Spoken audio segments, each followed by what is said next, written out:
Hello बच्चों, let's read this question. The question says that given below are two statement. बच्चों यहाँ पर दो स्टेटमेंट दिया गया, स्टेटमेंट फर्स्ट और स्टेटमेंट सेकंड। इसके रिगार्डिंग यहाँ पर चार ऑप्शन भी गिवन है। इन चारों में से कौन सा ऑप्शन इस स्टेटमेंट के लिए करेक्ट होगा, हमको ये बताना है। तो सबसे पहले समझेंगे की कॉन्सेप्ट। की कॉन्सेप्ट होगा chemical properties of phenol. Chemical properties of phenol. अब बच्चों स्टेटमेंट फर्स्ट को यहां पर सबसे पहले समझेंगे। बोला गया है the acidic strength of mono substituted nitrophenol is higher than phenol because of electron withdrawing nitro group. तो सबसे पहले यहाँ पे देखेंगे, बेसिकली अगर हमारे पास यहाँ पे बच्चों फिनॉल है, ये फिनॉल है। अब फिनॉल में क्या करेंगे, यहाँ पर कोई नाइट्रो ग्रुप लगा सकते हैं, या फिर आर्थो पे, या फिर मेटा पे, या फिर पैरा पे। तो यहाँ पर मान लेते हैं कि पैरा पे नाइट्रो ग्रुप एक लगा देते हैं। तो अब ये मोनो सब्स्टिट्यूटेड हो गया। तो अगर हम फिनॉल से H+ आयन निकालेंगे, फिनॉल से H+ आयन निकालेंगे तो यहाँ पर फिनॉक्साइड आयन बनेगा, और फिनॉक्साइड आयन बनेगा एक कंजुगेट बेस होगा। इसी तरीके से जब हम लोग पैरा नाइट्रोफिनॉल से एक H+ निकालेंगे तो यहां से क्या हो जाएगा, इस तरीके का पैरा पोजीशन पे नाइट्रो ग्रुप रहेगा और फिनॉक्साइड आयन बनेगा। H+ कौन सा निकलेगा, एसिडिक हाइड्रोजन निकलेगा, और एसिडिक हाइड्रोजन वही है जो ऑक्सीजन से जुड़ा इस तरीके से। अब यहाँ पे क्या हो गया, एक कॉन्जुगेट बेस का फॉर्मेशन हो गया। अब बनने वाला जो कॉन्जुगेट बेस है वो जितना ज्यादा स्टेबल होगा उसके करेस्पॉन्डिंग एसिड उतना स्ट्रांग होगा। तो अगर फिनॉक्साइड आयन में देखें तो ये नेगेटिव चार्ज ऑक्सीजन के ऊपर है, और ये बेंजीन रिंग के साथ में रेजोनेंस करेगा कुछ इस तरीके से। अगर हम लोग बच्चों यहाँ पर अगर इसका रेजोनेंस कराएं तो इस तरीके से यहाँ पर रेजोनेंस होगा। फिनॉक्साइड आयन है, नेगेटिव चार्ज यहाँ आएगा, ये बॉन्ड इस पे ब्रेक होगा। तो इस तरीके से यहाँ पर एक स्ट्रक्चर ड्रॉ हो जाएगा, और इसी तरीके से पूरे मॉलिक्यूल में ये नेगेटिव चार्ज डीलोकेलाइज्ड होगा।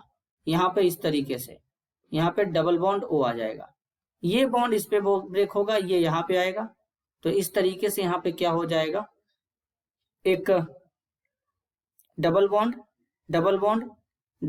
O, और यहाँ पे नेगेटिव, ये नेगेटिव यहाँ आएगा, ये बॉन्ड यहाँ ब्रेक होगा। तो इस तरीके से क्या होगा, यहाँ पे फॉर्म हो जाएगा एक डबल बॉन्ड यहाँ पे, ये double bond as it is रहेगा, negative double bond O। Then अब क्या होगा, ये नेगेटिव यहाँ आएगा और ये बॉन्ड इस पे ब्रेक होगा। तो इस तरीके से वापस से स्ट्रक्चर फॉर्म हो जाएगा। ऐसा कब तक करते हैं, जब तक स्ट्रक्चर रिपीट ना हो। जैसे ही स्ट्रक्चर रिपीट हो जाता है बच्चों, बनाना बंद कर देते हैं। तो इस तरीके से नेगेटिव चार्ज पूरे बेंजीन रिंग पे डीलोकेलाइज्ड होगा। तो हम ऐसा मान के चलेंगे कि फिनॉक्साइड आयन ज्यादा स्टेबल है, लेकिन फिनॉक्साइड आयन के अलावा यहाँ पर जो पैरा पोजीशन पे नाइट्रो ग्रुप है, ये नाइट्रो ग्रुप जो है ये हमारा -M ग्रुप है, और -M ग्रुप जो होता है ये और ज्यादा यहाँ से इलेक्ट्रॉन खींचेगा, तो नेगेटिव मेसोमेरिक इफेक्ट। तो ये नेगेटिव चार्ज को और ज्यादा डीलोकेलाइज्ड करेगा। तो इसके कंपेयर में ये जो मोनो सब्स्टिट्यूटेड है ये क्या हो जाएगा, मोर एसिडिक हो जाएगा, मोर एसिडिक। और फिनॉक्साइड आयन क्या हो जाएगा, लेस एसिडिक, यहाँ पर इस तरीके से हो जाएगा। तो स्टेटमेंट फर्स्ट में बोला गया the acidic strength of mono substituted nitrophenol is higher than phenol because of electron withdrawing nitro group. तो ये स्टेटमेंट फर्स्ट जो है ये बच्चों ये बिल्कुल करेक्ट है। अब स्टेटमेंट सेकंड को यहाँ पर समझेंगे। स्टेटमेंट सेकंड में क्या बोला गया है, ortho nitrophenol, Meta nitrophenol, para nitrophenol will have same acidic strength as they have one nitro group attached to the phenolic ring। अगर हम बात करें बेसिकली आर्थो मेटा पैरा के बारे में अगर बात करें बच्चों, तो कुछ इस तरीके से यहाँ पे समझेंगे। तो यहाँ पे क्या हो जाएगा, एक बेंजीन रिंग है, इस तरीके से यहाँ पे आर्थो पे NO2 ग्रुप आ जाएगा, इसी तरीके से यहां पर क्या हो जाएगा, एक मेटा पे नाइट्रो ग्रुप आ जाएगा, और इसी तरीके से यहां पर क्या होगा, एक पैरा पोजीशन पे नाइट्रो ग्रुप आ जाएगा। अब अगर इनमें कंपेयर करेंगे तो किस तरीके से कंपेयर करेंगे जरा समझेंगे। बेसिकली ये है बच्चों ऑर्थो नाइट्रोफिनॉल, इसे कहते हैं मेटा नाइट्रोफिनॉल, इसे कहते हैं पैरा नाइट्रोफिनॉल। अब इसमें जरा समझेंगे, अगर हम देखें बच्चों तो यहां पर ये जो NO2 ग्रुप है ये हमारा -M भी लगाएगा, -I भी लगाएगा। यहां पर जो NO2 है ये मेटा पोजीशन पे मेसोमेरिक इफेक्ट काम नहीं करता तो ये केवल -I लगाएगा। पैरा वाला जो ग्रुप है ये -I और -M दोनों लगाएगा।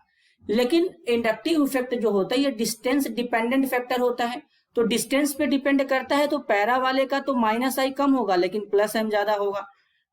अब यहाँ पे क्या है, ऑर्थो वाले में अगर देखें तो -I भी ज्यादा होगा प्लस -M भी ज्यादा होगा, लेकिन ये वाला हाइड्रोजन जो है इस ऑक्सीजन के साथ हाइड्रोजन बॉन्ड बना लेता है, तो हाइड्रोजन बॉन्ड बनाने के कारण ये H+ इजिली निकल नहीं पाता है। तो अगर हम इसको A, इसको B, इसको C मान लें तो यहां से ये H+ इजिली निकल नहीं पाता है, तो इसका जो एसिडिक स्ट्रेंथ होता है पैरा के कंपेयर में कम हो जाता है।